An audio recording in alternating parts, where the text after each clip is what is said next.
Tomb Raider is the latest video game adaptation from the franchise of the same name. It stars puzzle-solving Lara Croft, played by Alicia Vikander, who is on a quest to find her father, who went missing 7 years earlier. Yeah, I know. Historically speaking, video game adaptation movies have been pretty bad. Even the original Tomb Raider movies were awful, but that doesn't mean it's guaranteed to be bad every time somebody wants to make a new video game adaptation. Now, this movie was already attempted back in 2001, played by Angelina Jolie, and somehow they convinced the producers to put together a sequel in 2003. I don't know how they did it really, honestly, but somehow they convinced them and they made it. The newer Tomb Raider video games have actually been pretty good, the ones that have come out in the past, 5 to 10 years. And this movie is actually extremely close to the same look and feel that those newer video games offer. This movie also has elements of the Indiana Jones trilogy. The first three, the good three, not that alien space crap. This film had a lot of things that didn't make sense or didn't add up. For example, there's a bicycle chase scene in the movie where they make us believe that this game is played often in the streets of London, where a bunch of cyclists have to chase another cyclist who has a leaking can of paint attached to the bike, so they're leaving a trail throughout the streets of London. Now, being from London, I know that cleaning up paint on the streets is not the easiest thing to do. As often as they seem like they play this game, throughout the entire scene, you saw no paint from previous games played. It just didn't make sense. You'd think you'd see at least a spot of paint somewhere, right?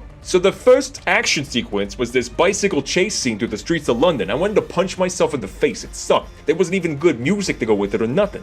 Another scene, Laura takes off her boot, that's where she hides her money, and then she approaches the man with the money in hand and offers it to him, to which he says, "Well, what's in your other shoe?" But he wasn't even present to see her take off the boot and take the money out in the first place, so why would he care what's in her other shoe when he doesn't even know what's in the first shoe to begin with? It just doesn't add up. While waiting a while for things to get cracking, things got cracking. Now, I'm not saying that this is a huge action-packed movie with tons of action, but it did have guns and people got shot, so... When the trailer ruins an extremely suspenseful moment by putting an extremely suspenseful moment in the trailer? That's what happened here. So you have what I call the river escape scene, where she escapes because there's a river and it's a river escape scene. In the trailer, you already know that something's gonna happen with water and her saving herself from falling off of a waterfall because she catches herself on a plane. You're watching the movie and it gets to a point where she falls into a body of water trying to escape. You go, I wonder if this is that part from the trailer where she saves herself because she catches herself on that plane wing. Guess what? Yeah, you'd be right, because the trailer ruined it, and that could have been suspenseful. It could have raised some hairs on the back of my neck, but it didn't. To be fair, everything that happened immediately following where the trailer left off, that scene, the river escape scene, as I dubbed it anyway, it was pretty suspenseful. It was a good sequence of events. I'm sure the cheesy one-liners work for the 10-year-olds who hear it during the video games they play, but for the movie, it just seemed overly forced. It took away from the enjoyment of it. It's as if the writers had a quota they had to fill of, cheesy one-liners they had to write in. It was just bad.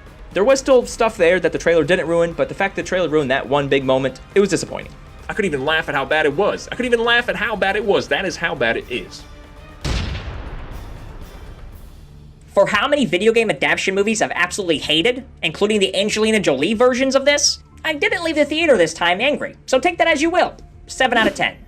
You're gonna have to smack yourself around a few times to stay awake during the first half of this movie, but after that, staying awake, it's pretty easy. 5 out of 10.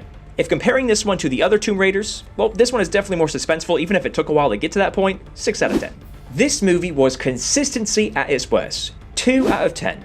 No comedic irony, no giggle bits, no happy camper. 1 out of 10.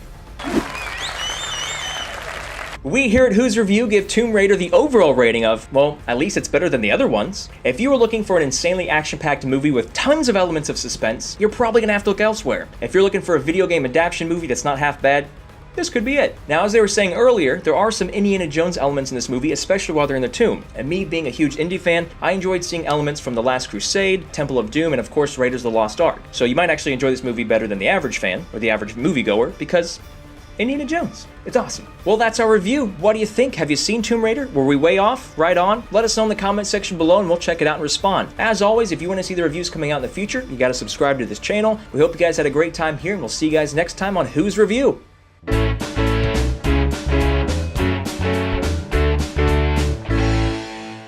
Now, me being from London, I should say that, me being from London, paint is not the easiest thing to clean up. Paint is not the easiest thing to clean up from our streets.